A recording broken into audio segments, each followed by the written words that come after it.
तालीम कम होने की वजह से मुकेश इर्द गिर्द मज़दूरी करता था और मज़दूरी कम होने की वजह से घर का गुजर बसर ही बड़ी मुश्किल होता था। लेकिन इसकी छोटी बहन अंजलि की अभी शादी होना बाकी थी। मुकेश यही चाहता था कि जितनी भी आमदनी हो इसकी बहन की शादी हो सके। लिहाजा तालीम तो उसके पास थी नहीं कि अच्छी मुलाजमत मिल सके, लेकिन अब जितनी भी तालीम थी उसे कुछ नहीं हो सकता था। तालीम याफ्ता नहीं था, इसलिए मुकेश गांव से बाहर निकलकर किसी सादा कस्बे में मज़दूरी करना शुरू हो गया। मज़दूरी जितनी भी मिलती उससे घर का गुजर बसर तो बहुत मुश्किल होता था। लिहाजा मुकेश ने एक दिन अपने दोस्त से कहा तो इसके दोस्त ने एक प्रॉपर्टी डीलर के पास इसको मुलाजमत दिलवा दी। माहाना 2 से 3 हज़ार रुपये उजरत मुश्किल से मिलती थी, लेकिन इससे घर का खाने पीने का गुजर बसर और ख़र्चा ही बड़ी मुश्किल से चलता था क्योंकि आमदनी कम थी। छोटी बहन की शादी अभी तक मुमकिन ना थी। मुकेश ने अपनी तनख्वाह को बढ़ाने की बात की तो प्रॉपर्टी डीलर हमेशा इसको धुतकारता, इसको बेइज्जत करता, इसको नौकरी से निकालने की धमकी भी देता। मुकेश बहुत परेशान था, यहाँ तक कि अपने मालिक मकान और मालिक प्रॉपर्टी डीलर के साथ बदतमीज़ी पे भी उतर आया था। वो हमेशा अपने प्रॉपर्टी डीलर वालों को कहता कि मेरी तनख्वाह बढ़ा दो, क्योंकि वो बहुत अमीर था, बड़ा घर था, बहुत पैसा था, गाड़ी थी, काफ़ी ज़मीन और जायदाद थी। लेकिन वो अपने मुलाजमीन की हमेशा इंसल्ट करता, मुलाजमीन की तनख्वाह कभी ना बढ़ाता, उल्टा इनको सबके सामने बेइज्जत करता, मौका महल नहीं देखता, किसी के सामने लिहाज नहीं करता और बेइज्जत करना शुरू कर देता।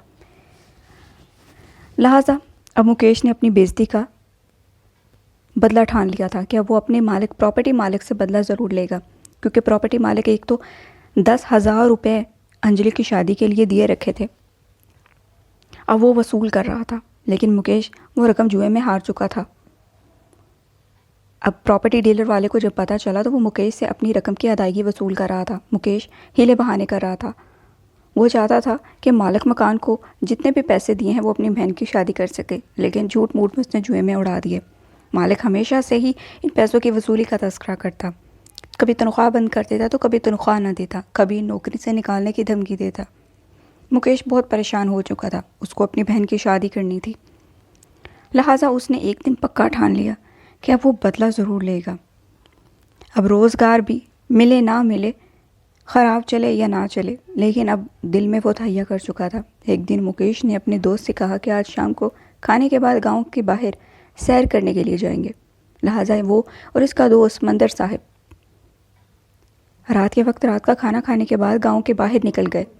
अपने घर वालों को कह कर निकल गया कि वो खाना खाने के बाद टहलने के लिए जा रहा है। जैसे वो अपने घर से बाहर निकला तो फ़ोन पर अपने दोस्त मंदर साहब के साथ फ़ोन पे बातें करता जा रहा था कि मंदर साहब आओ मिलकर वॉक करते हैं। जैसे ही 2 मिनट के फासले पे मुकेश गली के नुक्कड़ पे एक पान वाले की दुकान पे रुका, अचानक से छुरी चलने की आवाज़ आई, गोली चलने की आवाज़ आई। देखते ही देखते कुछ समझ नहीं आ रहा था। देखते ही देखते मुकेश ज़मीन पर ढेर हो गया। मंदर साहब भी इस गली में इंटर हुआ तो वो हक्का बक्का और परेशान हो गया। इसके पाँव तले से ज़मीन निकल गई कि इसका प्रॉपर्टी डीलर मालिक मकान मुकेश पर हमला कर दिया है, वो भी कातिलाना। मुकेश मुसलसल छुरियों के वार लगने से ज़मीन पर गिर चुका है। इसके पेट में मुसलसल वार आ चुके हैं, लिहाजा वो खून से लथपथ ज़मीन पे पड़ा है और मालिक खामोशी से भाग गया। ये देखकर मंदर साहब के होश उड़ गए, बेहोश होकर नीचे ज़मीन पे गिर पड़ा।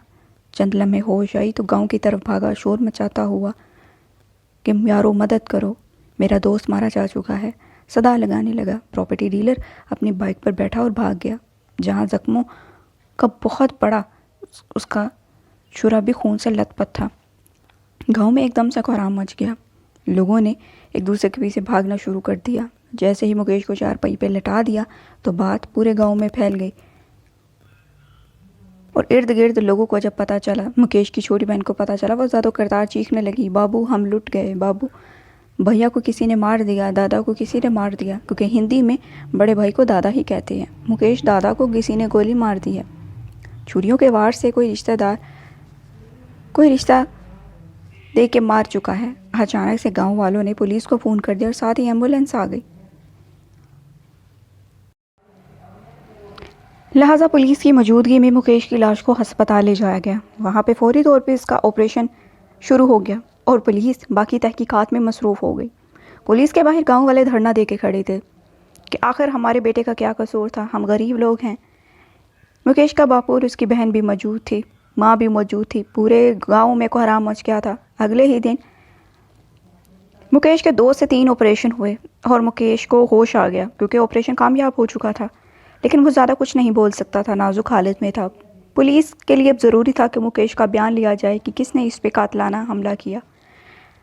लिहाजा मुकेश के पेट पे बहुत ज़्यादा वार हुए थे और इसीलिए मुकेश ने पुलिस को ये बताया कि वो 10,000 रुपये अपने मालिक से वसूल करना चाहता था। वो पैसे नहीं दे रहा था तो ज़बरदस्ती उसने मेरी जान लेने की कोशिश की। मेरी बहन की शादी थी, मैंने उससे 10,000 रुपये लिए थे, लेकिन वो मुझे मेरी तनख्वाह के साथ 10,000 रुपये भी नहीं दे रहा था। लिहाजा इसी वजह से उसने मुझे मुलाजमत से निकाल दिया और मुझसे बदला लेने के लिए ये हालत कर दी। लेकिन अब आहिस्ता आहिस्ता मुकेश की हालत सीरियस होना शुरू हो गई। पुलिस ने दोबारा से, डॉक्टर ने पुलिस को बाहर निकाल दिया कि मरीज़ की हालत अभी ख़राब है। कुछ वक्फे के बाद मुकेश का दूसरा ऑपरेशन हुआ जिसमें वो अपनी ज़िंदगी की बाजी हार गया। एक कोहराम बर्पा हो गया और हस्पताल के बाहर फिर से धरना शुरू हो गया क्योंकि मुकेश अब दुनिया में नहीं रहा था। लोग तो पुलिस स्टेशन के बाहर भी धरना देना शुरू हो गए, हम गरीब लोग हैं, हमारा साथ दिया जाए, हमारा बेटा मर गया, हमारे गाँव का बेटा मर गया। बापू की सदाएँ दूर दूर तक जा रही थी। मीडिया वाले भी एक्टिव हो गए, वहाँ पे मौजूद थे कि हमारा बेटा किस वजह से मारा गया, क्या कसूर था उसका, नाजायज़ मारा गया। पुलिस भी हरकत में आ गई, मीडिया में हरकत में आ गई। पुलिस ने फ़ौरन ही तहकीकाती अमल शुरू कर दिया और प्रॉपर्टी डीलर मालिक को अपने पास बुलाया और उसको गिरफ़्तार करने के वारंट जारी कर दिए गए। तकरीबन 24 घंटे के अंदर अंदर ही मालिक गिरफ़्तार हो गया और इसके ओसान ख़ता हो गए कि नहीं नहीं, मैंने तो कुछ भी नहीं किया, मुझे कुछ नहीं पता। 10,000 रुपये लेके मैं नहीं भागा था, मैंने इसको मुलाजमत से इसलिए निकाला था कि ये उल्टा 10,000 रुपये अपनी बहन की शादी के लिए मांग रहा था, उल्टा इसने जुए में उड़ा दिए, ये झूठ बोल रहा है। इस तरीके की बातें होने लगी। हम गरीब लोग हैं, इस तरह का हमें नहीं पता। गांव वाले अलहदा से चीखो पुकार कर रहे थे, गांव वाले इंसाफ के लिए रो रहे थे कि हम गरीब हैं, हमारी मदद की जाए, हमारी कुछ सुनवाई करने वाला कोई नहीं है। लिहाजा पुलिस भी अब हक पे थी कि अब मामला सारा देखा जाए। पिछली रात को जो कुछ हुआ वो अब मालिक से दरियाफ्त किया जाए। लिहाजा पिछले 2 दिन के बारे में प्रॉपर्टी डीलर के मालिक ने सारा मामला बताया कि मैं तो 2 दिन से शहर से बाहर था। अगर आपको शक है तो मेरे कॉल रिकॉर्ड चेक करवा लें, मेरी लोकेशन चेक करवा लें, मेरी बीवी बच्चों से पूछें। मैं 2 दिन के लिए शहर से बाहर था, यानी कि भोपाल से बाहर था। भोपाल इंडिया का शहर है। लिहाजा मुकेश का मेरे साथ कोई लेना देना ही और मैंने उसको माफ़ कर दिया है। मैं इससे अपने पैसे क्यों मांगूंगा और 10,000 रुपये की खातिर मैं क्यों एक गरीब की जान लूँगा। अगर आपको फिर भी कुछ मुझ पे शक है तो सारी इन्वेस्टिगेशन करवाएं, मैं आपका पूरा साथ दूंगा। ये प्रॉपर्टी डीलर मालिक के बयान थे। लिहाजा पुलिस ने मालिक के सारे भोपाल से बाहर के तल्लुकात पता करवाए, लोकेशन ट्रेस करवाई, सारी मालूमात 2 से 3 दिन की हासिल की कि वो इस कत्ल में शामिल है या नहीं। प्रॉपर्टी डीलर भी हर तरीके का ताउन देने के लिए तैयार था, लेकिन पुलिस को जब मालिक के ख़िलाफ़ कुछ नहीं मिला तो उसने सोचा कि अब प्रॉपर्टी डीलर मालिक को रिहा कर दिया जाए। ये बात सुनते ही गांव में फिर से कोहराम बर्पा हो गया। तोड़ फोड़ शुरू कर दी गई अस्पताल और पुलिस स्टेशन के बाहर कि हम गरीब हैं, ये इसने पैसे दिए होंगे। पुलिस स्टेशन और इंसाफ सिर्फ अमीरों का ही रह गया है। लिहाजा पुलिस ने हर तरीके की इन्वेस्टिगेशन करने के बाद प्रॉपर्टी डीलर के मालिक को रिलीफ दे दिया गया और उसको छुट्टी दे दी गई। वो अस्पताल से चला गया तो रातों ही रात सारा मामला दोबारा से खंगालना शुरू कर दिया और मुकेश के करीबी दोस्त को, मंदर साहब को पकड़ लिया गया। गांव वाले फिर गिरफ्तार होने पर गुस्से में हो गए और हैरान कुन हो गए कि गांव का एक बेटा मारा जा चुका है और दूसरा बेटा गरीब है मंदर साहब, तो इसको अरेस्ट कर लिया गया है। हमारे बेटे का क्या कसूर है? मुजरम आपके सामने आज़ाद घूम रहा है, उसको पकड़ो। पुलिस ने कहा कि हम मज़ीद इन्वेस्टिगेशन करेंगे, हम इसको गिरफ़्तार नहीं कर रहे। अगर कोई इसके ख़िलाफ़ मामला हमें नहीं मिला तो हम इसको रिहा कर देंगे। लेकिन लोग मानने के लिए तैयार ना थे। मुकेश के माँ बाप और मुकेश के ख़ास तौर पर छोटी बहन और गांव वाले तो धरना देके पुलिस स्टेशन के बाहर ही खड़े थे। मंदर साहब से जब मुकम्मल तौर पे इन्वेस्टिगेशन हुई तो उसने ऐसे रूह अफ़ज़ा इंकशाफात किए जो इंसान सुन भी नहीं सकता। उसने कहा कि मुकेश ने अपने कत्ल का प्लान खुद ही बनाया था। वो चाहता था मेरे कत्ल का कोई ऐसा प्लान बनाया जाए जिससे मालिक को पकड़वाया जा सके। 10,000 रुपये इसे ले चुका था, लेकिन जुए में उड़ा चुका था, वो वापस नहीं कर रहा था। छोटी बहन की शादी के लिए मुकेश बहुत ज़्यादा फिक्रमंद था। वो मालिक से और ज़्यादा पैसे बटोरना चाहता था।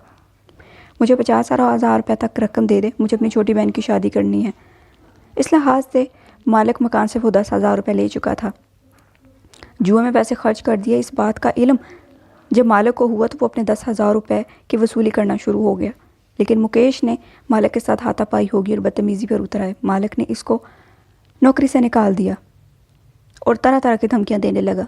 लेकिन मुकेश ने ठान लिया था कि 10,000 की जगह अगर वो अपने आप को ज़ख्मी करे तो इस तरह मेरा साथ दिया जाए, छुरियों के वार कर दिए जाएं, तो इस तरीके से मुझे 10 की बजाय 50,000 रुपये सुलह सफ़ाई के नाते मालिक से मिल जाएंगे और मैं अपनी बहन की शादी कर सकूँगा। लिहाजा कत्ल का प्लान नहीं था, लेकिन छुरियों का वार करने का प्लान था। लेकिन अब ज़िंदगी ख़त्म करने का ऐलान हो चुका था। मुकेश ने मंतर साहब के साथ ही मिलकर प्लान बनाया था। जब हम रात को मिले थे, हम इसी नीयत से मिले थे कि मुकेश को हल्के से गांव से बाहर ले जाकर पकड़े और हल्का सा छुरियों का वार लगाया जाए। लिहाजा हमें नहीं पता था कि छुरियों का वार इतने ज़ोर से लग जाएगा।